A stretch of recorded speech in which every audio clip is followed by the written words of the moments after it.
particulier pour nous, tous acteurs de la société civile, de faire une pause pour regarder en arrière, apprécier le chemin parcouru, mais également c'est un moment de réflexion, de partage pour prévenir et penser aux perspectives.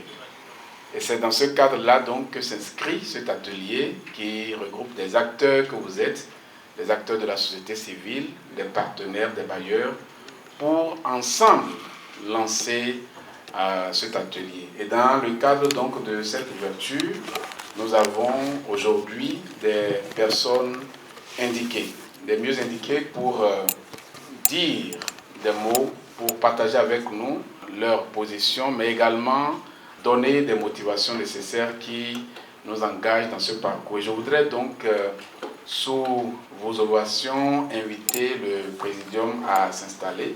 Nous allons ce moment de cérémonie d'ouverture en compagnie donc du président de la PACIB que j'invite donc à s'installer, Dr Aurélien Atinegla. S'il vous plaît, vous asseyez. Le représentant du ministre de Commerce qui est là, je voudrais nommer M. Bomalei Eustache, reconnaître leur présence. Enfin, je voudrais également inviter le représentant de la Banque mondiale, les deux parmi nous, que je prie de nous rejoindre sous vos ovations, s'il vous plaît. Je l'annonçais, nous sommes en phase d'un programme important. Enda Kassid, chers collègues, partenaires des ONG impliqués dans cette session, distingués invités, je voudrais, au nom de la plateforme des acteurs de la société civile au Bénin, vous souhaiter la bienvenue à cet atelier et vous remercier très sincèrement pour tout le travail que vous avez abattu en amont et votre présence effective. Cet atelier est la suite logique d'un processus qui a commencé d'abord dans une première phase en 2021 où nous avons tenu dans ce même hôtel un premier atelier de renforcement des capacités sur le plaidoyer. Aujourd'hui, nous nous retrouvons pour consolider les connaissances, nos compétences et également les comportements fondamentaux dont nous avons besoin pour développer une stratégie de plaidoyer en faveur de la facilitation des échanges et également de disposer des compétences pratiques pour influencer et persuader efficacement les décideurs politiques pour la mise en œuvre des politiques efficaces et favorables aux populations. C'est donc une activité très importante qui va nous permettre, au terme de ces 2 jours, d'être capable non seulement d'élaborer des stratégies pertinentes de renforcement de capacités en matière de facilitation du commerce, mais également de mettre en œuvre des actions concrètes de plaidoyer qui vont produire des résultats que nous allons ensemble apprécier durant la 3e phase de ce processus. De manière très concrète, cet atelier doit nous permettre de définir et de formuler des questions prioritaires de plaidoyer. Nous devons également essayer d'esquisser des plans d'action clairs qui vont être mis en œuvre, suivis et évalués après cet atelier. C'est la raison pour laquelle je voudrais d'ores et déjà compter sur votre participation active, parce que cet atelier, c'est un atelier éminemment technique et je me réjouis que nos partenaires aient pu identifier des personnes ressources capables de nous apporter les connaissances théoriques et les connaissances pratiques nécessaires pour nous renforcer.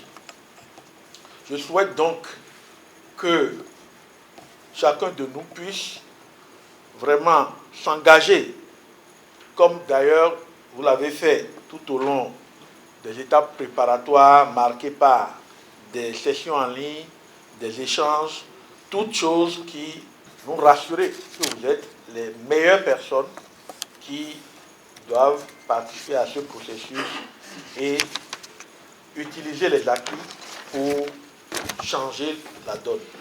Je voudrais donc terminer mes propos en remerciant très sincèrement notre partenaire Indak Acid venu de Dakar pour nous soutenir.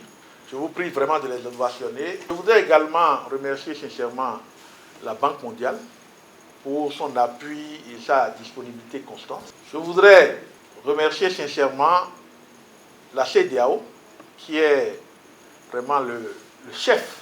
C'est la CEDEAO qui a rendu possible ce programme et qui continue de nous accompagner. Ils sont très nombreux les bailleurs et les partenaires techniques, mais je ne vais pas oublier les Pays-Bas qui sont également le point focal au niveau des PTF.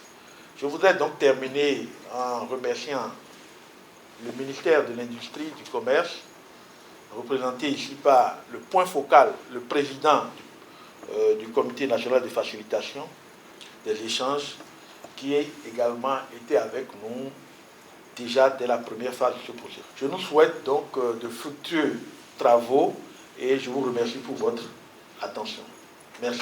Les acteurs de la société civile du Bénin, s'il vous plaît, on va sonner le représentant de l'ambassade de Pays-Bas, ici représenté donc par M. Akako.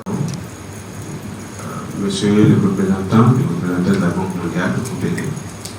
Monsieur le président du passé a pris son volant, pris le volant du véhicule de Cotonou pour Accra. Et au retour, il revient dans mon bureau et me demande votre programme de facilitation des échanges là, comment ça se passe? Parce que ce que j'ai traversé sur la voie de Cotonou à Accra ne me rassure pas. Ça veut dire quoi? Les défis sont toujours là. Les défis sont encore aujourd'hui plus grands dans un contexte sous-régional marqué par les instabilités politiques et instabilité sécuritaire. La fermeture de la frontière suite au coup d'État avec le Niger, c'est un grand défi pour les corridors Cotonou-Niamey. Récemment, il y a quelques jours également, le retrait annoncé de certains pays de la CEDEAO demeure encore un grand défi pour la CEDEAO et pour le programme. Comment atteindre les résultats de ce programme dans ce contexte-là? Vous voyez à quel point l'importance de la société civile se révèle et cela justifie la nécessité de renforcer les capacités des organisations de la société civile pour le plaidoyer auprès des décideurs. Le contexte nous oblige à tourner vers la société civile pour améliorer, atteindre les résultats de ce programme. Je voudrais donc le programme qui, d'ici décembre, devrait prendre fin, nous inviter à renforcer, à trouver réellement, tel que le président du PASSIP l'a dit tout à l'heure, définir les stratégies à l'issue de cet atelier, comment renforcer le plaidoyer, comment faire pour atteindre des résultats dans un contexte qui change, dans un contexte qui est dynamique en mouvement. Donc, pour le temps qui reste, pour ce programme, avant de décider des prochaines étapes, de vraiment inviter la société civile à redoubler encore sa présence, à redoubler ses interventions pour l'atteinte des résultats du programme. Au nom de l'ambassadeur, je voudrais dire merci à la Banque mondiale, à la GZ, qui sont réellement les bas opérationnels de ce programme. Je voudrais également dire merci à la CEDEAO pour son rôle de moteur, de coordinateur, qui coordonne les interventions du programme. Bailleurs, partenaires, nous sommes à vos côtés Et nous sommes prêts à mener des réflexions ensemble pour trouver les voies et moyens pour atteindre les résultats et améliorer les échanges en Afrique de l'Ouest. Merci à vous tous et plein succès à vos travaux. Merci. Monsieur le représentant du ministre de l'Industrie et du Commerce, Monsieur le représentant résident de la commission de la CEDEAO, Monsieur le représentant de l'ambassade du Royaume des Pays-Bas près de Bénin, et en même temps notre point focal de tous les jours en ce qui concerne le programme de facilitation des échanges au Bénin,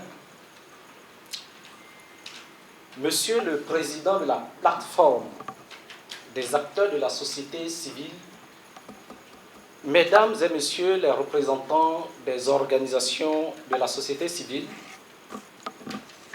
Mesdames, Messieurs les participants, honorables invités, c'est un immense plaisir pour moi de prendre la parole au nom du groupe de la Banque mondiale dans le cadre du programme pour la facilitation des échanges en Afrique de l'Ouest, pour vous souhaiter la cordiale bienvenue à cet atelier national de coordination et de mise en pratique des compétences des organisations de la société civile en matière de plaidoyer pour la facilitation des échanges.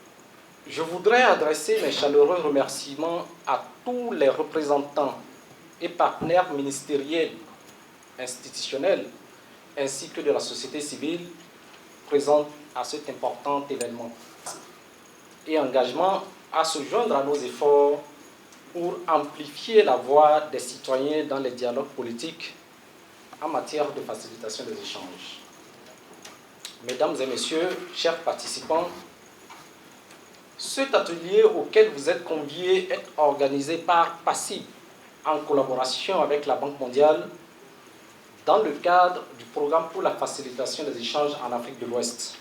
Le programme, qu'il vous souvienne, est une initiative soutenue par de multiples partenaires de développement, à savoir l'Union européenne, l'USAID, le Royaume des Pays-Bas, l'Agence allemande de coopération au développement et qui vise à améliorer la facilitation des échanges en Afrique de l'Ouest. La facilitation des échanges joue un rôle majeur dans le développement économique en augmentant la compétitivité des pays et en réduisant les coûts de transaction des biens et de services. Le programme FIAO vise à améliorer les mesures de facilitation des échanges, à améliorer la circulation, la libre circulation efficace des marchandises dans la région et au niveau international, en réduisant les délais et les coûts liés au commerce supportés par le secteur privé en Afrique de l'Ouest. Il contribue à réduire les obstacles auxquels font face les petits commerçants en mettant l'accent sur l'amélioration des conditions des femmes commerçantes notamment. Globalement, le programme appuie les gouvernements de l'Afrique de l'Ouest à mener des réformes en matière de facilitation des échanges et à renforcer la compétitivité du secteur privé. Dans ce cadre, le Bénin fait partie des pays clés du programme. Le programme FIAO est géré par le groupe de la Banque mondiale, on le rappelait, et l'Agence allemande de coopération internationale GIZ, qui en sont les partenaires d'exécution sous la supervision et les orientations stratégiques d'un comité de pilotage présidé par la commission de la CEDEAO et soutenu par la commission de l'UEMOA en sa qualité de vice-présidence. Le programme soutient les pays d'Afrique de l'Ouest et travaille avec les commissions de la CEDEAO et de l'UEMOA pour la mise en œuvre d'interventions ciblées sur la facilitation du commerce, dont le soutien aux comités nationaux de facilitation des échanges comme structure nationale essentielle, garantissant l'appropriation et la pérennité du processus de réforme. Mesdames, Messieurs les participants, honorables invités, notre effort convient à ces 2 jours d'atelier s'inscrit dans une démarche et approche stratégique pour promouvoir une participation institutionnalisée de la société civile au sein des processus régional et national de la facilitation des échanges. Nous visons à promouvoir la représentativité et l'efficacité des plateformes de consultation en charge de piloter les réformes de facilitation des échanges à travers une participation efficace et structurée des OSC dans les processus de concertation, tout en consolidant la représentativité, la légitimité, la transparence et la redevabilité de ces OSC à travers le renforcement des capacités régionales, nationales et locales, de manière à exercer plus efficacement leur rôle d'acteurs de développement dans la facilitation du commerce. S'appuyant sur les partenaires stratégiques et consolidés avec la société civile, le programme fournit un soutien technique pour renforcer les capacités des OSC, des coalitions et d'autres plateformes de facilitation des échanges. Grâce au partenariat et l'engagement de la société civile, nous avons pu conjointement cartographier des OSC de facilitation des échanges et évaluer leurs besoins en renforcement des capacités dans 9 pays au sein de l'Afrique de l'Ouest. Sur la base de ces études, nous avons organisé en mars 2022, et il me semble que c'était ici aussi à Bénin Royal Hotel, un atelier national de formation sur le plaidoyer pour la facilitation des échanges. Cet atelier a doté les OSC d'outils et de compétences de base nécessaires à la défense et à la protection des intérêts des groupes vulnérables qu'elles représentent et sur des questions de facilitation des échanges qu'elles considèrent tout aussi importantes. Aujourd'hui, dans le but de concilier la théorie avec la pratique, nous entamons ainsi conjointement à nouveau une phase de formation complémentaire sous la forme d'un atelier de consolidation et de mise en pratique des compétences acquises depuis 2022. Mesdames et messieurs les participants, honorables invités, la société civile a un rôle crucial et majeur à jouer, non seulement pour notre stratégie de programme, mais aussi pour les échanges commerciaux en général. La société civile donne une voix aux citoyens les plus pauvres et les plus marginalisés. Elle veille à ce qu'ils soient entendus. Elle plaide pour une réponse équitable en aidant les décideurs à rendre compte. Nous reconnaissons que la société civile possède une expérience, une expertise et des connaissances bien établies et diversifiées. Votre point de vue est ainsi très important et nous aidera à assurer l'inclusivité et un engagement certain avec les différentes communautés que nous visons à servir. C'est pourquoi nous avons envisagé, grâce au précieux soutien des uns et des autres, cet important atelier dont l'objectif vise à consolider les connaissances, compétences et comportements fondamentaux des OSC sur les stratégies de plaidoyer requises pour mettre en œuvre des politiques efficaces et favorables aux populations en matière de facilitation des échanges. Excellences, Mesdames et Messieurs, je voudrais clore cette allocution en souhaitant à toutes et à tous un excellent atelier et une participation tout aussi active et soutenue durant les différentes séances et les ateliers en travaux. Vive la facilitation du commerce illicite, vive la coopération régionale et internationale. Je vous remercie pour votre attention. Monsieur le Président de la plateforme des acteurs de la société civile au Bénin, Mesdames et Messieurs les représentants des organisations de la société civile, Mesdames et Messieurs, distingués invités, chers participants, je suis heureux d'être là. Convoyé ici, les excuses parce qu'il est en seul et il avait d'autres engagements. Moi-même, c'est mon conseiller politique qui était supposé être là, mais d'autres engagements l'ont conduit hors du Bénin. Mais je tenais à être là avec vous ce matin parce qu'il est important de souligner, de mon point de vue, deux choses. Le représentant de l'ambassade des Pays-Bas l'a dit, et il l'a bien souligné, il y a d'énormes défis.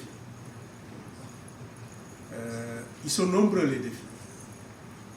Dans la perspective de la CEDEAO qui fêtera bientôt son 50e anniversaire, donc le 28 mai de l'année prochaine, ce sera le moment clé de faire le bilan d'un demi-siècle d'existence. Un demi-siècle d'existence pour une organisation d'intégration, oui, c'est long, mais c'est aussi, je trouve, une période assez courte. Vous le savez tous, la CEDEAO est née en 1975, d'abord pour répondre à un défi. Comment faire en sorte que l'Afrique de l'Ouest s'intègre, se développe au bénéfice exclusif de ses populations et de ses peuples, pour parler aussi politique. Effectivement, si vous lisez les deux traités, le traité de 1975 et celui de 1993, vous verrez qu'il y a une nette différence.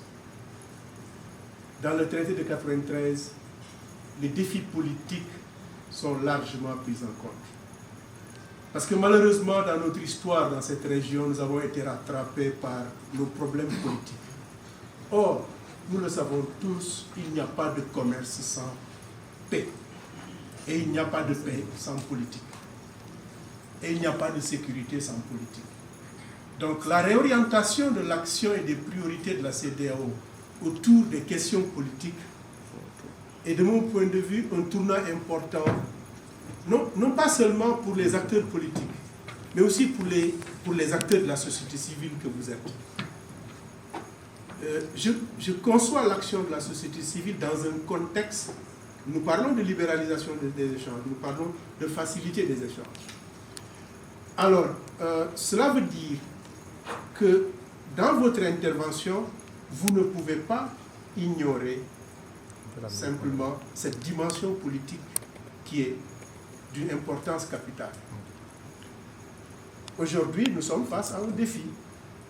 Nous vivons une crise majeure au sein de la CEDEAO, il faut le reconnaître, c'est une crise majeure. Mais je fais mienne la conception que les idéogrammes chinois nous donnent. La crise, c'est comme une femme enceinte.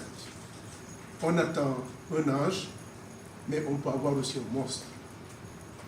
C'est ça la vie. Alors, nous considérons que sur notre chemin, ces défis sont aussi des opportunités. Aujourd'hui, la crise que nous vivons nous interpelle au plus profond de nous-mêmes. Pas seulement les politiques, mais tout le monde.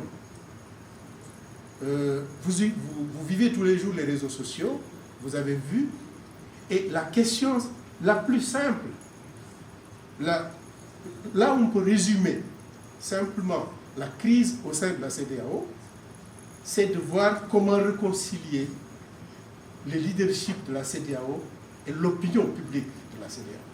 C'est là où on en est. Et aujourd'hui, c'est véritablement cette distance conceptuelle de la finalité de la CEDEAO qui est en jeu. Et je crois comprendre que nos dirigeants le savent bien. Mais les solutions, croyez-moi, ce n'est pas de la géométrie, pour parler simple. Ce n'est pas facile. Et votre rôle est très très important. Pourquoi? Quand nous parlons de facilitation des échanges, nous parlons de possibilités, par exemple, de passer d'une frontière à une autre. Présenter les excuses de Madame la ministre de l'Industrie et du Commerce, qui aurait bien voulu être personnellement présente à cette cérémonie d'ouverture, mais pour les questions d'agenda, a dû me déléguer pour délivrer son allocution. Monsieur le représentant résident de la commission de la CEDEAO, Monsieur le représentant de l'ambassade des Pays-Bas, Madame, Monsieur les représentants du groupe de la Banque mondiale, Monsieur le président de la plateforme des acteurs de la société civile du Bénin, Monsieur le représentant de Enda Kassi, Mesdames et Messieurs les acteurs de la société civile, distingués invités en vos rangs, titres et qualités. Avant tout propos, je voudrais, au nom de Madame la ministre de l'Industrie et du Commerce empêchée, remercier la plateforme des acteurs de la société civile du Bénin pour l'organisation de cette deuxième phase de l'atelier de formation des organisations de la société civile sur le plaidoyer pour la facilitation des échanges, qui intervient dans un contexte politique et sécuritaire particulièrement délicat pour notre région. Je voudrais également exprimer toute ma reconnaissance aux différents partenaires techniques et financiers qui accompagnent le Bénin dans sa marche vers le développement. Il s'agit, pour le cas d'espèce, entre autres, du groupe de la Banque mondiale, de l'USAID, du Royaume des Pays-Bas, de la GIZ et de la Commission de la CEDEAO. Mesdames et Messieurs, vous le savez déjà, et le représentant du groupe de la Banque mondiale vient de le rappeler dans son allocution, que l'accord sur la facilitation des échanges vise pour l'essentiel à accélérer le mouvement, la main levée et le dédouanement des marchandises, y compris les marchandises en transit. La mise en œuvre réussie pourrait contribuer à accroître la compétitivité de nos pays grâce à une réduction substantielle des coûts de transaction commerciale. Vous convenez avec moi que ce programme de facilitation des échanges pour l'Afrique de l'Ouest, FEAO, vient à point nommé en ce sens qu'il œuvre pour un commerce libre et efficace dans la région et à l'international par le biais de la réduction des délais, des coûts de circulation des marchandises ainsi que la simplification des procédures.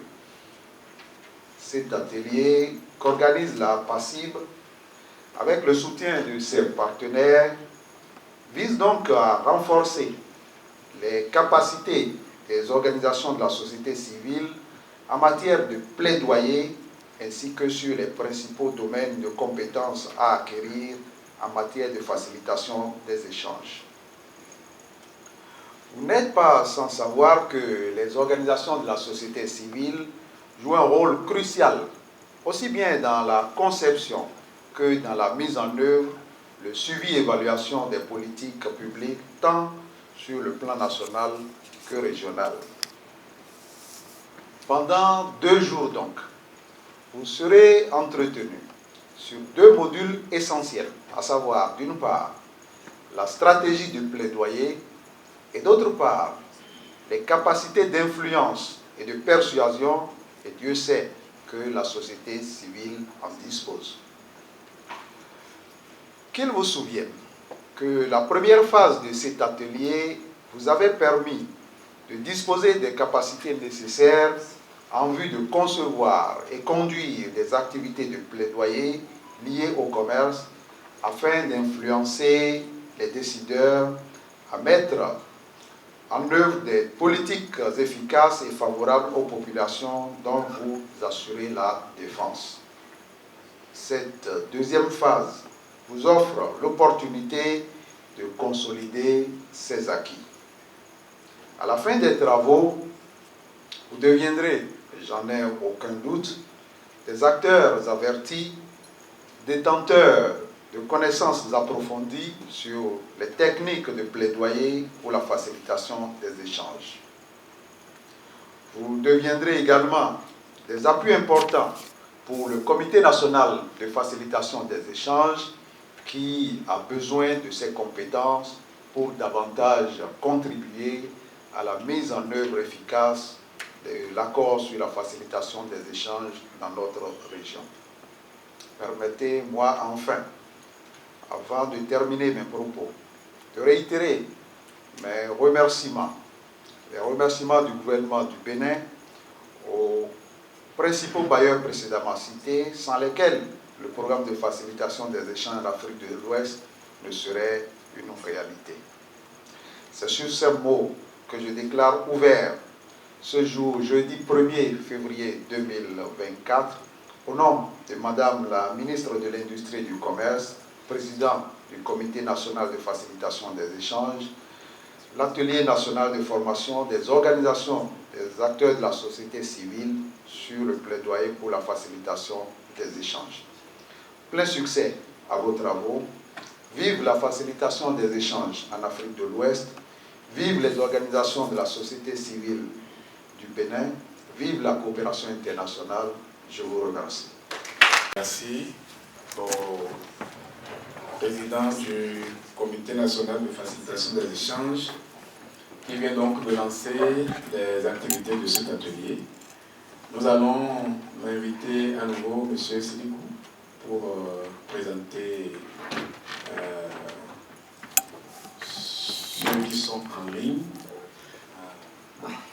Merci beaucoup pour cette gentillesse de me présenter Céline Barcus, qui est avec moi, qui va vous accompagner et tout au long de cet atelier. C'est vraiment la grande formatrice. Vous avez la bonne personne qu'il faut. Et elle sera accompagnée avec un micro qui est en ligne avec nous. Je ne sais pas si vous avez pu se prononcer. C'est elle qui est d'ailleurs le lead dans le cadre de cette composante 3, au titre de laquelle l'activité est déployée. Et je voudrais d'avance que vous le fassiez juste un petit banc en guise de reconnaissance. Merci beaucoup. Merci. Avant de démarrer les activités de l'atelier, on ne s'engage pas pour faire du plaidoyer simplement parce qu'on s'est donné comme objectif de faire du plaidoyer. C'est pour changer les choses. Il y a un résultat en termes de changement et pour cela, il faut être dans une certaine posture. Il faut mériter la confiance, la crédibilité et être un acteur légitime pour réussir son plaidoyer. D'ailleurs, le plaidoyer ne se fait pas en l'air. Le plaidoyer se base toujours sur des faits, sur des évidences. Vous devez apporter la preuve pour montrer que ce que vous êtes en train de réclamer, d'exiger, que c'est de ça qu'il s'agit parce que les données sont là et vous pouvez les montrer. Le plaidoyer, puisque nous venons de dire que c'est un cycle, vous comprenez, c'est un processus, donc c'est un cycle. Dans la littérature, vous allez voir, d'ailleurs vous vous rappelez, les slides qu'on a présentés pendant la première phase ont montré 12 étapes. Ça dépend des précisions. Chacune de ces étapes-là peut être subdivisée en sous-étapes. On regroupe les problèmes en deux grandes familles. Il y a les problèmes d'ordre technique, autre chose qui n'est pas du champ de la technique. Et généralement, on retrouve ces problèmes par un plan d'action, un budget, des actions de mise en œuvre, un suivi, l'évaluation, et puis on apprend, puisque au fur et à mesure qu'on avance, on peut s'arrêter pour apprécier ce qui a été bien, ce qui a été moins. Alors dans cette première séquence, nous allons passer en revue comment faire pour développer une stratégie de plaidoyer. Alors, pour ceux qui sont plus ou moins expérimentés, quand on veut développer une stratégie de plaidoyer, quelles sont les étapes qu'il faut parcourir? Comment on le fait dans la pratique? Quel est le changement souhaité? On identifie le changement souhaité. Ensuite, on recueille les informations. Par la suite, on développe la stratégie. Comment développe-t-on la stratégie? Développer la stratégie, ça veut dire tout simplement essayer de voir comment est-ce que le processus serait conduit. Pour les problèmes d'une manière générale, dans leur relation de cause à effet, pour savoir vraiment, pour comprendre cette relation de cause à effet, apprendre un certain nombre de choses, c'est comme en gestion de projet. Première chose à savoir, c'est qu'il faut apprendre et qu'il faut utiliser efficace de plaidoyer. Tout ça participe de la stratégie. La stratégie générale, tout ce qu'on peut retenir comme prioriser ces actions, comment examiner les ressources, comment forger des partenariats à long terme pour un plaidoyer plus efficace. Il faut les maintenir, il faut les suivre, il faut créer un environnement, développer une stratégie. Le plaidoyer, c'est quelqu'un qui sait saisir les opportunités. Et c'était à quelle occasion? Ces jours-là, on retenir un certain nombre de bonnes pratiques. Comme ça va être entendu par beaucoup plus de personnes, en particulier. Changer là, ça se passe dans un environnement. Donc, il faut bien connaître le contexte, travailler à créer autour de vous des appuis, parce que vous parlez au nom de plusieurs personnes, vous retenez là qui parle, vous allez parler, et puis le travail en réseau est indispensable quand on veut, en termes quantitatifs, ou en termes quasiment s'inscrivent toujours dans les politiques. Qui sont les décideurs là? C'est ceux-là qui peuvent mettre en œuvre les centres de décision de manière à les influencer. Vous analysez des problèmes. Parce que dans la vie, il n'y a jamais de problème isolé. Quand vous posez la question pourquoi il y a ce problème-là, la réponse va être encore d'autres problèmes. Mais ça, la logique de l'arbre des problèmes. Et quand vous faites l'analyse causale, vous allez comprendre qu'il y a le problème principal et qu'il y a des causes immédiates.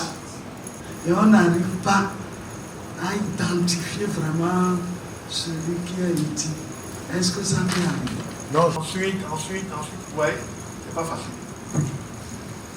On peut avancer? Vous voulez dire quelque chose? Ouais, Mohamed, quand il dit il faut combien de temps pour que le changement pour qu'on puisse voir le changement plaidoyer, tout se passe au niveau de la planification. C'est le début. Aurélien l'a dit, comme dans la gestion de projet. Nous avons la conception. Après la planification, nous sommes dans la mise en œuvre. Après la mise en œuvre, et puis nous sommes là dans l'évaluation. Pour maîtriser notre projet. Quand vous êtes gestionnaire de projet, vous devez maîtriser votre projet. Il nous a parlé d'être réaliste. On doit viser un seul objectif, c'est-à-dire c'est la raison d'être même du projet. Je vous donne un exemple. Quand on dit on doit viser un seul objectif, c'est-à-dire c'est la raison d'être même du projet. Je vous donne un exemple. Quand on dit demander 1000 francs au niveau des frontières entre le Togo et le Bénin, ça c'est l'objectif qu'ils se sont fixés. Et par rapport à ça, on peut l'atteindre en le disant. On peut l'atteindre. Et ils se donnent les moyens pour pouvoir les atteindre. Il y a toujours des conditions, il y a toujours des hypothèses. Comme on le fait au niveau des cadres logiques, en dehors des hypothèses, il y a ce qu'on appelle les risques. Un facteur qui échappe totalement à votre risque et de proposer des mesures d'atténuation. Oui, il y avait une là-bas. Oui. Il s'agit d'un plaidoyer. Le maire d'une commune prend un arrêté. Tout de suite, quelques personnes trouvent que l'arrêté n'est pas applicable. Et ils demandent une audience auprès du maire, ils vont rencontrer le maire, ils lui expliquent pourquoi l'arrêté n'est pas bon. Et le lendemain, le maire prend un autre arrêté pour abroger l'autre. Est-ce qu'il s'agit d'un plaidoyer? Qui veut répondre? C'est de l'activisme. Je dis, parce que ce n'était pas la population. Donc là, on réagit quoi. Pour moi, c'est pas ce plaidoyer samedi qui faisait le suivi des politiques au niveau communal. C'est-à-dire que les enjeux communaux étaient, disons, une préoccupation pour eux. Et ils suivent à la lettre tout ce que le maire va faire sortir comme thèse, bien comme va poser comme action. Et par conséquent, comme ils sont des porte-parole des sans-voix, les sans-voix sont donc peut-être des gens qui n'ont pas les instruments pour vite capter, et disons, les méfaits ou bien les conséquences d'un test qu'on va prendre tout de suite. Et donc, les autres, ils sont là pour faire des alertes précoces et agir en même temps et pour pouvoir rendre compte à ces sans-voix-là. Et donc, c'est bel et bien un plaidoyer avec un résultat obtenu. Ok. C'est une action de plaidoyer parce que ceux qui sont allés voir le maire, l'autorité, ils ne sont pas allés les mains vides. C'est sur la base du contenu de l'arrêté. Ils ont vu que cet arrêté-là va causer beaucoup plus de dégâts que ce que ça veut résoudre. Et sur la base de cette donnée-là, ils ont pu convaincre l'autorité à changer de décision. Et cette décision-là va amener un changement sûrement sur, comment on appelle, la population ou autre. Donc, ils ont fait tout l'exercice là, même mener l'action de dialoguer avec l'autorité fait partie des actions de la stratégie mise en place pour pouvoir convaincre l'autorité. Donc, ils ont respecté quand même toutes les étapes là. Peut-être que ça n'a pas pris suffisamment de temps qu'il faut. Voilà quelqu'un qui n'est pas d'accord. Parce qu'il ne faut pas avoir le caractère impulsif pour dire bon, ça c'est une action syndicaliste. Non. Bon, maintenant, par rapport à la qualification, moi je peux dire que c'est un plaidoyer. Même si le processus qui devrait le caractériser n'a pas été respecté en termes, n'est-ce pas, de plaidoyer. Voilà. On ira très vite. Alors, tu peux expliquer ça? Oui, oui. Derrière l'action, il y a la force, la contrainte immédiate et pour finir, il y a le caractère impulsif. Nous voyons que nous n'avons pas la possibilité de le faire directement. On essaie de voir les liens, d'appuyer sur les liens de part et d'autre. Ça peut être un neveu, ça peut être belle-oncle, ça peut être si. Donc c'est plutôt ça le jeu de couloir, le jeu informel sur quoi on appuie pour impacter et à obtenir le résultat fini. Merci. Ils n'ont pas planifié. Nous sommes d'accord. Quel était le point très distinctif entre le plaidoyer et le lobby? On a vu la dernière fois. On a vu que le plaidoyer là, ça utilise les médias, que le lobby, c'est manœuvre structurelle. Voilà. Donc, ce qu'ils ont fait là, sauf malcompréhension, la presse, personne n'a relayé ça. Donc, c'est purement et simplement du lobby. Oui. Oui, par rapport à la mise en œuvre des politiques au niveau local. Et partant de ce point de vue, si nous sommes d'accord que le lobbying est un instrument de mise en œuvre, donc de plaidoyer, alors on peut le ranger, comme vous avez commencé par dire au début, que ça peut prendre le caractère de plaidoyer ou bien de lobbying pur et simple. Si c'est un lobbying pur et simple, il n'a même pas besoin de 2 ou 3 ou bien un individu peut aller parler au maire pour faire fléchir le maire. Mais ici, c'est un groupe d'acteurs qui est allé voir le maire. C'est pas un groupe, là, il dit 2 ou 3 Non, il a dit un groupe d'acteurs. Et donc, ce groupe d'acteurs a comme agenda la mise en œuvre des politiques communales. Et ils ont comme agenda de surveiller et de faire la surveillance sur les enjeux locaux. Oui, je suis d'accord. Donc, un groupe qui fait une action comme ça fait d'abord du lobby. Maintenant, on est tous d'accord, le long de pause. Si on veut faciliter les échanges, il faut que des gens prennent la décision de régler la plaidoyer pour faciliter les échanges. On a vu beaucoup de cadres émérites qui ne connaissent même pas Il y a quels sont les inconvénients ou quelles sont les précautions qu'il faut prendre pour utiliser? Au niveau des frontières, nous sommes d'accord, ce qui se passe, ce n'est pas que les femmes. Même les responsables derrière les bureaux ne maîtrisent pas les textes. Moi, je voudrais vraiment que, peut-être au terme de ça, qu'on souligne. Ce n'est pas que les femmes. Merci.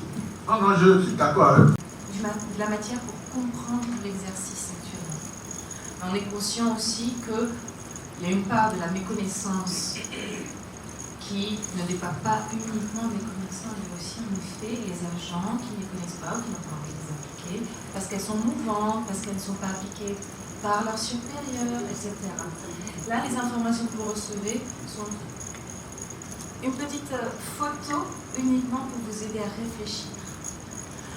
À savoir aussi que le programme FAO est néanmoins d'études. C'est pas parce qu'on ne met pas le poids sur les femmes. Non, non, on n'est pas là pour accuser les femmes. Pas de stigmatisation. Non, du tout, rassurez-vous. Merci. Ont plus de problèmes que les hommes, surtout informels. Et elles ne sont pas nombreuses à aller à l'école pour pouvoir comprendre des choses. Bien sûr, les hommes qui comprennent, qui sont allés à l'école aussi ne font pas l'effort. Et il était question de construire ces choses. On a même acheté des appareils pour pouvoir faire des messages au niveau de la frontière dans les différentes langues parlées des deux côtés. Malheureusement, bon, le projet n'a plus continué. Et donc, ça doit faire partie de leur travail de plaidoyer pour améliorer les choses. Je trouve que c'est ça. Il ne faut pas voir ça d'un mauvais œil, mais plutôt de nous interpeller dans le travail de plaidoyer que nous devons faire. Je trouve que c'est comme ça que je vois la chose. Je vous remercie. Merci beaucoup. Essentiellement, deux questions. La première, nous allons partir des données qu'on vient de parcourir là. Les données qui sont extraites du rapport pour sélectionner certains problèmes qui nous paraissent préoccupants. Un peu comme si on était en grandeur réelle, nous allons réfléchir comme si on était une organisation et nous allons réfléchir à la façon dont chaque problème répond aux différents critères pour qu'on sélectionne vraiment les préoccupations les plus pertinentes qui feront l'objet maintenant d'une stratégie de plaidoyer après. Nous sommes d'accord. Et pour apprécier les problèmes, on va proposer une matrice dans laquelle un certain nombre de critères vont être appréciés. Alors, c'est un scoring. On a défini des scores. Quand on a la note 1, ça veut dire que ça répond peu, rarement ou jamais aux critères souhaités. La matrice qui est là, on l'a remplie comme ça à titre indicatif. Vous allez d'abord sélectionner quelques problèmes à partir du contexte qu'on a présenté, les résultats de l'étude. En lisant ça, vous allez identifier certains problèmes, peut-être 4 ou 5 problèmes. 4, 5 c'est peut-être trop, mais au moins 3 problèmes en tout cas. Et vous allez utiliser les critères de priorisation qui sont à gauche dans la première colonne là, pour noter ces problèmes de manière à ce que le total des points nous dise là où il faut mettre la priorité, parce que le programme va réunir le maximum de points. Nous sommes d'accord? Est-ce que tout le monde est d'accord? Je ne vous entends plus. Hein? Oui. Bon, très bien. Dans les groupes, c'est ce que vous allez faire comme exercice et vous allez restituer, parce que une fois qu'on aura retenu les problèmes, nous allons maintenant amorcer l'analyse des parties prenantes pour avancer dans le cycle. Nous sommes d'accord? Ça peut aller? Bon. Je pense qu'on peut bien traiter cet exercice avant d'aller à la pause.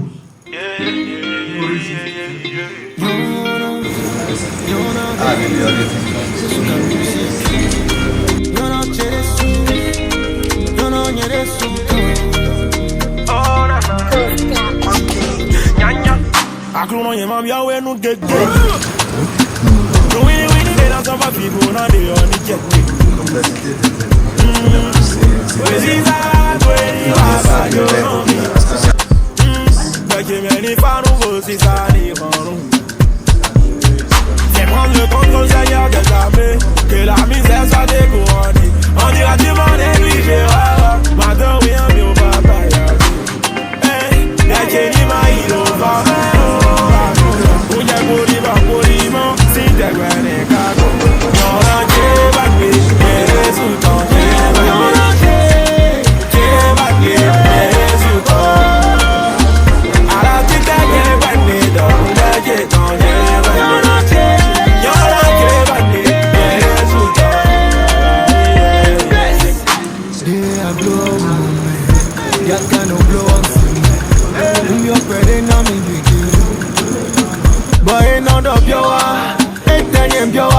Many man on Bioya, Yona, Bioa, men, no Bioa.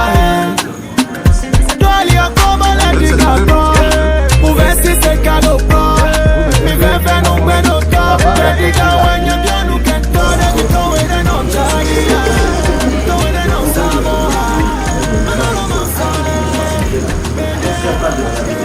Pas à moi, je me lance pas là-bas.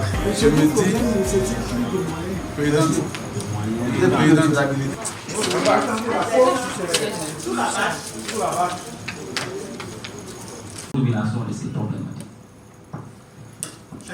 C'est ça la vraie question. Et chaque fois, on se met dans la peau des autres et on reste dans cette posture pour poser les problèmes ou les formuler, ce qui n'est pas forcément souhaitable.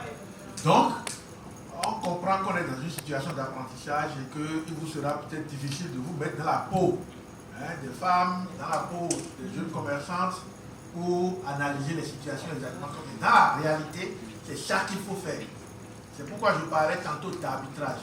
Et je suis d'autant plus surpris que vous soyez avec deux problèmes qui ont le même score. Il faut trouver un critère supplémentaire pour prioriser parce que là, vous n'avez pas dégrossi le problème. Pour les marchés, surtout pour les femmes. Et le deuxième problème, c'est la complexité des exigences et des procédures de dépannement. C'est les deux problèmes qu'on a pu identifier au niveau du groupe 2. Pour ce qui concerne les critères, l'évaluation des critères de priorisation, par rapport au problème inadéquation des infrastructures, pour ce qui concerne le critère un peu de ressources, même si on n'a pas suffisamment de ressources pour pouvoir y faire face. En ce qui concerne le deuxième problème, les notes sont pratiquement les mêmes, les scores sont les mêmes. Je me rends compte que les problèmes identifiés d'un groupe à l'autre se ressemblent, seulement que c'est au niveau de la formulation qu'il va falloir qu'on réfléchisse pour adopter la bonne méthode. Et à la fin, ils ont apprécié, au lieu de faire la somme, pour identifier le problème principal. Et en ce qui deux problèmes, bon, on est dans une situation d'apprentissage. Sûrement que si vous étiez les acteurs, mauvaise analyse, et le résultat sera drastique. Mais c'est autre chose. Frontière, c'est autre chose. Donc il y a au moins deux clairs, puisque procédure de détournement, quand on dit ça, on comprend mieux, il est facile pour le traiter. Alors, les problèmes sont très liés et il faut bien les analyser. Ah, malheureusement, la couleur verte, c'est pas très clair, mais. Je vais vous envoyer ça et vous allez. Vous voyez, le problème principal, on a fait pratiquement le même exercice.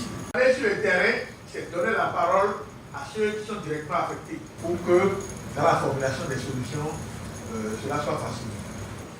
Maintenant, si on pose le problème comme ça, pourquoi il y a des abus sexuels? À toi. Donc vous voyez le rapport. Dans cette problématique-là, cela permet d'associer les préoccupations locales. nos objets de plaidoyer qui sont positionnés au niveau du ministère.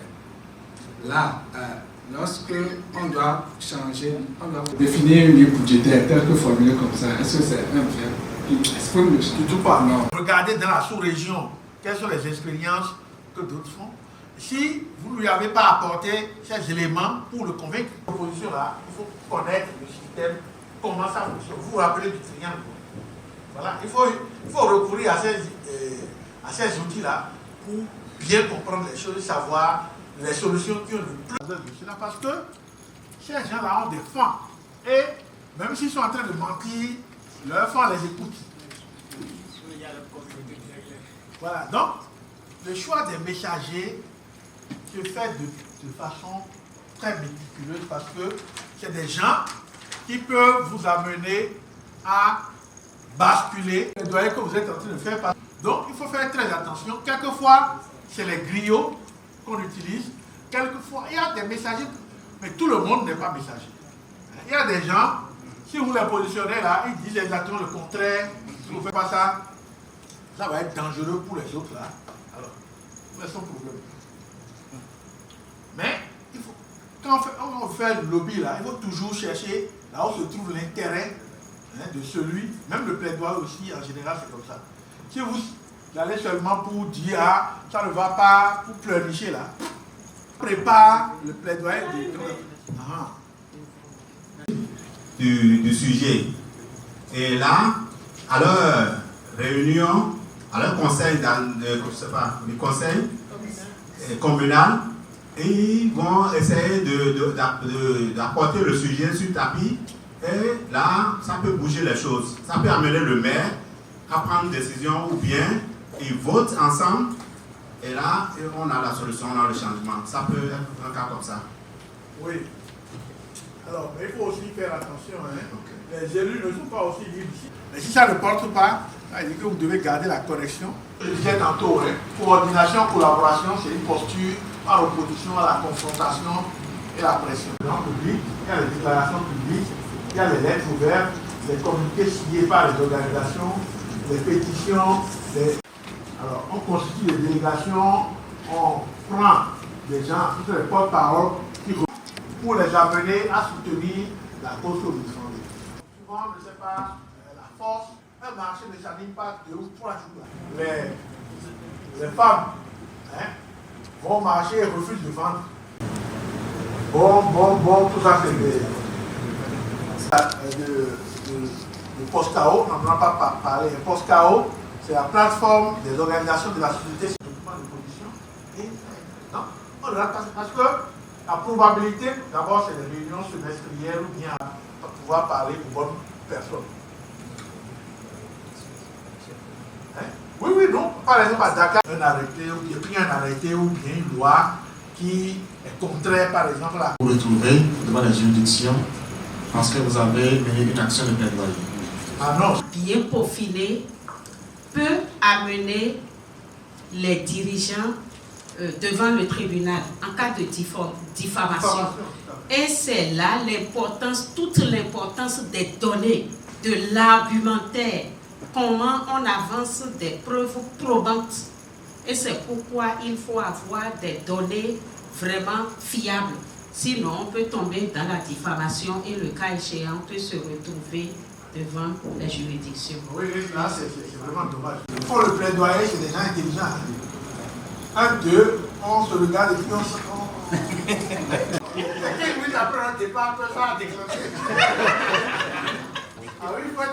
Qui fait peur, mais que des organisations décident quand même de s'y mettre pour faire des plaidoyers. Est-ce que dans ces cas, il y a des... Le pouvoir en place a une raison de poser ces actes. Nous allons juste demander un meilleur culpa pour qu'on puisse revoir les dispositions qui sont en train d'être mises en application. Mais vous ne pouvez rien faire sans que vous n'ayez fait une lecture en avant. Là, vous allez vous livrer votre peau seul à votre sort. Personne ne viendra vous soutenir. Faites du plaidoyer, ne veut pas dire j'ai le pouvoir. Il a fait le con. Voilà, on ne dira pas que, bon, oui, non, comme il a dit le président, il ne faut pas être téméraire. Il faut être intelligent tout en vous appuyant sur des bases juridiques. Merci. Moi, j'ai aimé leur analyse. Parce qu'ils ont dit quand on va à la retraite, si Aurélien et moi, nous avons commencé à travailler le même jour, on nous envoie à la retraite le même jour. Mais ici, on a trié parmi vous, parmi nous, pour envoyer les gens. Et les gens, jusqu'à 10 jours, parce que c'est aujourd'hui le départ, le premier. Mais jusqu'au 26, il y a des gens sur la liste qui ne savaient pas qu'ils partaient à la retraite. D'autres ont appris ça le 24, d'autres le 20, et c'est ceux-là qui sont dans le coma. Donc, vous voyez, et il a demandé que le chef de l'État revienne sur sa décision. Moi, j'ai aimé sa sortie. Ça m'a permis de dire après 20 ans. Donc, les gens se sont levés. Ils sont allés, on leur a donné papier. D'autres, ils n'ont même pas mis leur nom. Et puis, le lendemain, quand j'ai écouté Eric Omonete, il paraît que parmi la liste, qui est la première liste qui est sortie, il paraît qu'il y a eu erreur. On a retiré encore 37 personnes. Donc, nous devons suivre tout ça pour savoir avant de poser un acte. Sinon, si tu ne suis pas, si tu ne connais pas le test en question, tu vas te créer des problèmes. Au lycée, quand nous étions au lycée, quand il y a un problème, nous sommes devant le lycée. Et dès qu'on voit la police commence pas à s'agiter, on disparaît. Il y a des gens qui sont rentrés dans ce même bâtiment. La police les a cherchés. Pendant 2 jours, ils ne les ont pas trouvés. Ils étaient dans les armoires. Donc c'est vite fait. Très bien. Est-ce qu'il y a une organisation ici, qui est représentée ici, qui n'appartient à aucun réseau?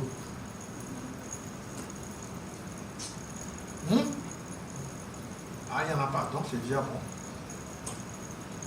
Les alliances passives, c'est ça, la passive ne réalise pas des projets à la base.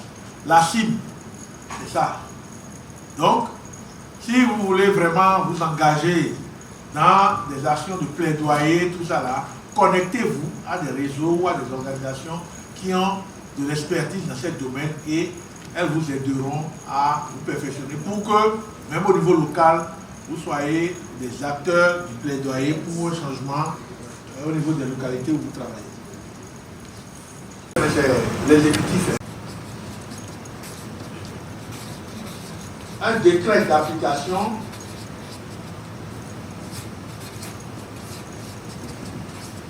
bon, là, il faut faire référence, si c'est une loi, il faut faire qui a prévu ça, donc il faut un décret. Mais si ce n'est pas une loi, que c'est une réglementation dans le pays et dans le contexte de ces lois concernant chaque pays essaie de à travers des textes de loi ou des règlements. Donc, un décret d'application de la dissémination, c'est bien, c'est ce qu'on a dit, hein? Oui. Des personnes, des biens auprès des textes, dissémination des textes. Hein? Merci. Le budget, c'est des textes. Hein? Des textes. Puis sur le truc, je comprends de recul. Amener le chef de l'exécutif à prendre un décret d'application portant planification, budgétisation. De la dissémination. De la dissémination. Des tests sur la libre circulation des personnes et des biens, LCPB, la libre circulation des personnes et des biens, auprès des femmes, notre cible est auprès des femmes commerçantes.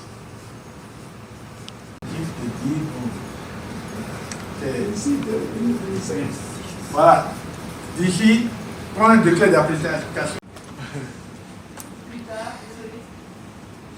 Alors, quel est le premier objectif plaidoyer? Ok. Maintenant, quels sont les objectifs spécifiques? Avant que le chef du gouvernement à prendre un décret.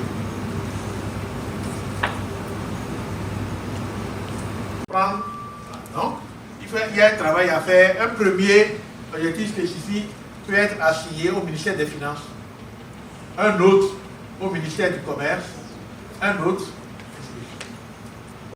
Qu'est-ce qu'il faut faire? Personne n'a l'expérience de l'administration ici pour que, à terme, bien. Oui. Première option, c'est ça? C'est une option. Non. Une analyse. Il faut les effets de la méconnaissance des textes, pour apprécier les effets. C'est bon? Moi, ça fait ouais. Est-ce qu'on peut essayer de marquer un dernier objectif spécifique? Vous en avez un en tête peut-être tout près? La générale du gouvernement, voilà, est adopté et les ministères sectoriels concernés sont instruits pour. Donc après ça, maintenant, il y a les arrêtés ministériels qui sont pris pour. Un peu plus entre vous si vous ne l'avez pas déjà fait. Voilà. Donc, c'est ce qui suivra donc cet atelier. Merci pour votre temps. La suite logique de cette phase d'activité. Alors, 2 ou 3 personnes pour dire un peu ce qui a été bien, ce qui a été moins bien.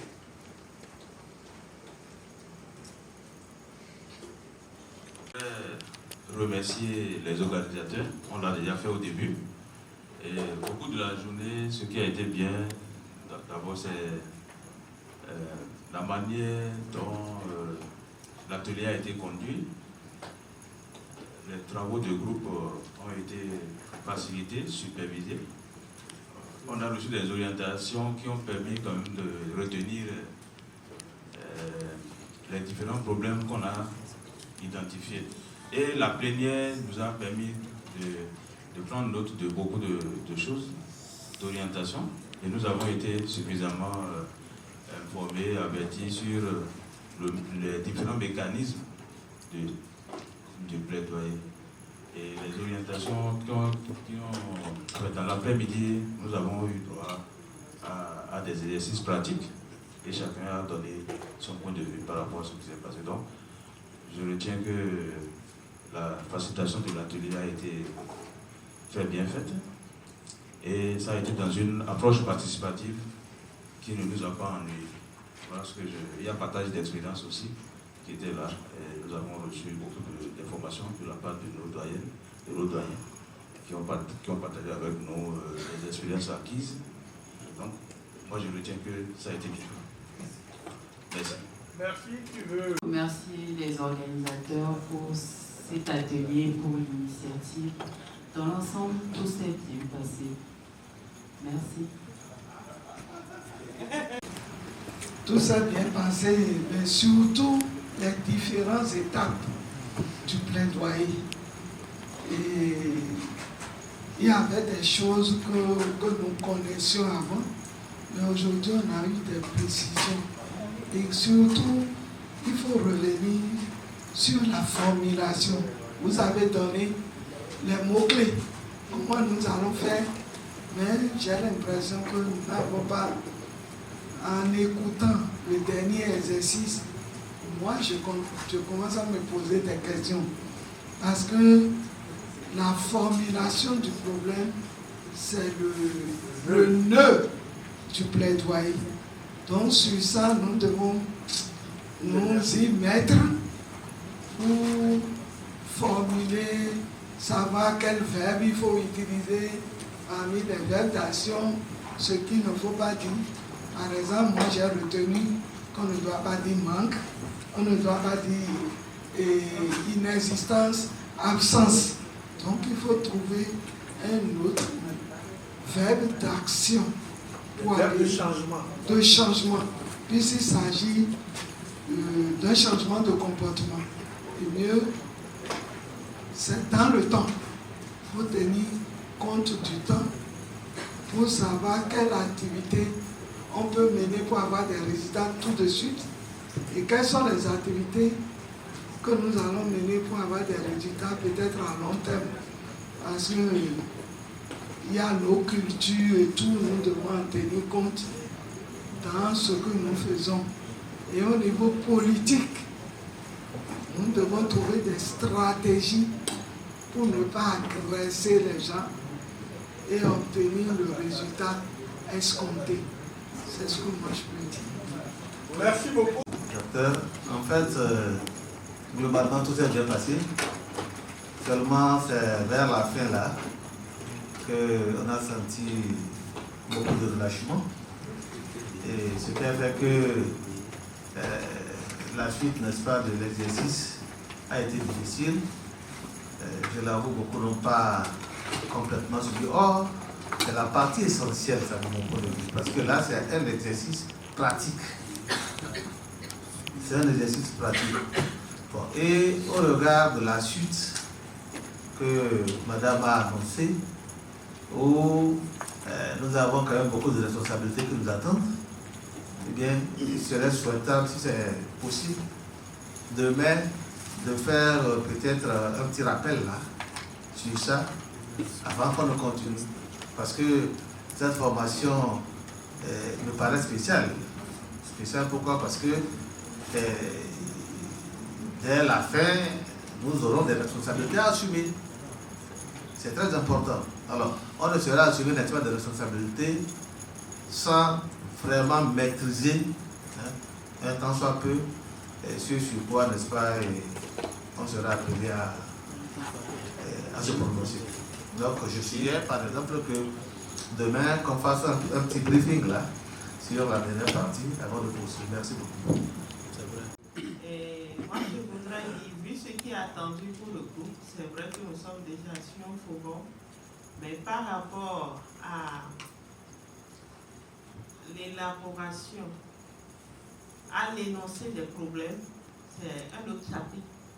On ne peut pas, au cours d'une activité, d'une journée, avoir cette maîtrise. Les gens ont fait les statistiques, les études, mais ils ne s'en sortent pas. C'est une doléance. En tant que béninois sur place, si les formateurs, les bailleurs peuvent aider à ce que le président nous encadre pour la formulation des problèmes. Parce que c'est très important. Sans ça, je veux soutenir la préoccupation de la présidente Idoui.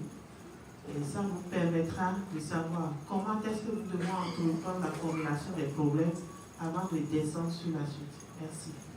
Nous avons vraiment besoin de ces feedbacks pour nous assurer que voilà, on est sur le bon chemin. Alors, nous allons tout faire pour que demain, en 10-15 minutes, on revienne rapidement sur ça. Et comme vous êtes ici, pendant la période de mentorat, parce que la période de mentorat va commencer après la fin de cette formation. On en parlera davantage demain. Donc, on va inscrire dans le coaching qui va être planifié. On va tenir compte vraiment de vos besoins, de ce qui n'a pas été bien détaillé pendant ces 2 jours. 2 jours, c'est relativement court. Donc, il y a une bonne dose de planification qu'il faut maîtriser avant de planifier le plaidoyer. Donc, si cette dose-là n'est pas là, il faut peut-être une semaine pour bien cerner ça. Donc, je suis parfaitement d'accord avec vous. Mais dès demain, on trouvera quand même un petit créneau pour revisiter tout ce qui a été fait et vous assurer que on sera très attentif à cet accompagnement-là. Merci beaucoup. Je ne sais pas si Céline ou Eda a quelque chose à dire pour... M. Tidegla prendra le temps pour finaliser donc l'exercice et ensuite nous attaquerons tout ce qui est comportemental, communication et message de plaidoyer. On m'appelle Madame Ido Léontine, je suis la présidente du RIFONGA et la vice-présidente de la PASSIB. J'ai choisi de participer moi-même parce que c'est un atelier très important pour le travail que nous faisons au niveau de notre réseau. Parce que nous travaillons beaucoup à faire des plaidoyers en direction des autorités, des communautés à la base. C'est vrai, même quand on fait quelque chose, il manque toujours des choses pour devenir très compétent dans le domaine. Et en venant ici, je suis convaincu que j'aurai de nouvelles approches pour mieux conduire désormais le plaidoyer. Et je dois le restituer au niveau des membres du réseau. Déjà, ce que je suis en train de faire, tout ce qui était dit ici depuis le matin, je l'envoyais au niveau du réseau. Donc toutes les femmes membres du réseau, sur toute l'étendue du territoire, savent ce que je suis en train de faire ici. Et elles aussi déjà, elles seront en train de lire les diapos, tout ça, et pourront me poser des questions après. Quelles sont? Ah, mes impressions sont très bonnes. Parce que c'est vrai, comme je le disais tout à l'heure, nous faisons le plaidoyer, mais aujourd'hui, nous avons appris les différentes étapes. Ce n'est pas la première formation, mais j'ai eu encore beaucoup plus de précision sur les différentes étapes et surtout, comment formuler le thème utile. Parce que c'est ça qui est très important. Parce que nous avons remarqué depuis le matin que la formulation n'est pas aussi aisée qu'on le croyait. Or, si jamais le but est mal formé, c'est que les résultats escomptés ne seront pas atteints. Et les cibles également.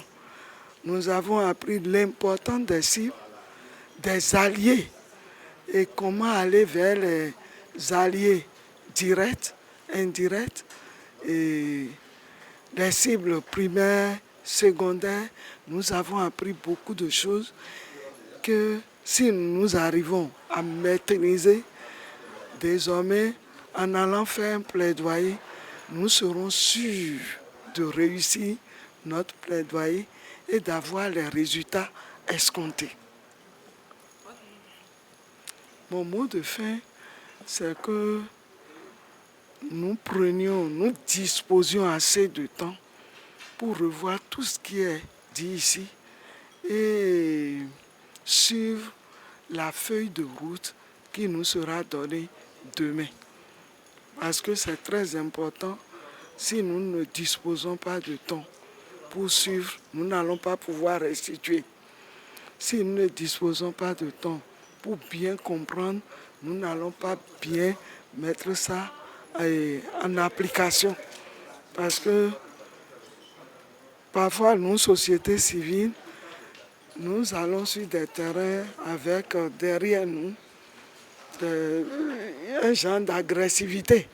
Mais aujourd'hui, on a compris que ce n'est pas ça. On peut faire le plaidoyer, savoir avec qui nous avons affaire, comment faire le plaidoyer, quels sont les mots que nous allons utiliser pour que nos objectifs puissent être atteints et que les gens nous écoutent. Parce que c'est ça l'essentiel. Si nous faisons le plaidoyer et que les gens ne nous écoutent pas, les gens ne sont pas disposés à nous écouter, nous allons prêcher dans le désert. Donc, la disposition, le temps, la durée, nous devons en tenir compte dans cette formation et être à l'heure demain pour continuer la formation. Merci beaucoup. Très bien. Aujourd'hui, nous avons démarré une session de formation sur la consolidation des expériences en matière de plaidoyer pour la facilitation du commerce la facilitation des échanges au niveau de la sous-région. Alors, c'est un processus de formation qui est entré dans sa deuxième phase après une première phase marquée par une session de formation que nous avons organisée en 2022 et qui a porté sur le schéma de libéralisation de la CEDEAO, les négociations commerciales, le tarif extérieur commun et les problèmes qu'il y a dans le domaine de la libre circulation des personnes et des biens. Cela a permis de voir quels sont les défis auxquels les organisations de la société civile, en particulier les ONG qui interviennent sur les questions commerciales, les défis auxquels elles sont confrontées. Et cette deuxième phase de ce processus a démarré par un rappel de tout ce qui a été fait, mais avec un accent particulier sur la démarche pour élaborer une stratégie de plaidoyer et mettre en œuvre ce plaidoyer pour influencer les décideurs au plus haut niveau afin que la facilitation du commerce, des échanges soit une réalité au niveau de nos frontières, au niveau des pays limitrophes qui sont tous d'ailleurs des pays membres de la CEDEAO. Voilà, en résumé c'est ça et je crois que cette journée a été très active en termes d'apprentissage théorique mais également en termes de pratique puisque en dehors des aspects liés à toute la théorie sur le plaidoyer, la définition du plaidoyer, les liens entre plaidoyer et lobbying, nous avons pu faire avec les participants des travaux pratiques pour identifier les problèmes qui peuvent relever du plaidoyer, comment formuler ces problèmes, comment les traduire en termes d'objectifs généraux, objectifs spécifiques et les cibles du plaidoyer, comment analyser ces cibles et quels sont les changements qu'on peut attendre après la mise en œuvre d'une stratégie de plaidoyer. Donc tout cela a fait l'objet d'un apprentissage à la fois théorique et pratique et je pense qu'à partir de demain, nous allons mettre le focus sur les aspects purement communicationnels puisque la communication est le moyen le plus largement utilisé lorsqu'on fait du plaidoyer. Plaider repose sur la communication. Donc demain, il y a une experte de la Banque mondiale qui va focaliser sa formation sur la communication dans toutes ses dimensions, comment mettre la communication au service du plaidoyer à travers des messages, un certain nombre de postures qu'il faut avoir pour pouvoir bien influencer les décideurs. Voilà. Alors ces ateliers, parce que au niveau de la CEDEAO, la problématique de la facilitation des échanges est une réalité. On est dans les mêmes espaces communautaires, mais il y a toujours des obstacles à la libre circulation des personnes et des biens. Et la CEDEAO a négocié et obtenu un financement pour la mise en œuvre, d'un projet qui s'appelle Facilitation des échanges en Afrique de l'Ouest. Ce projet, financé par plusieurs donateurs dont le Royaume des Pays-Bas, la coopération allemande, et c'est mis en œuvre par la Banque mondiale et la coopération allemande.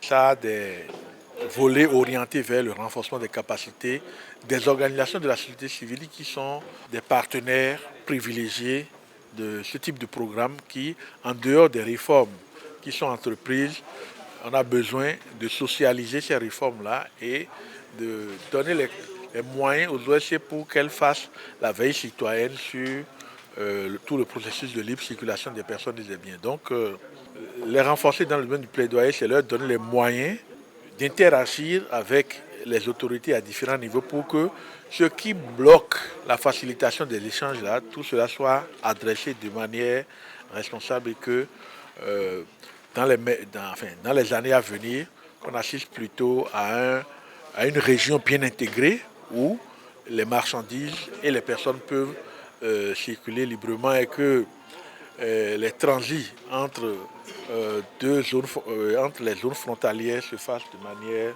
systématique.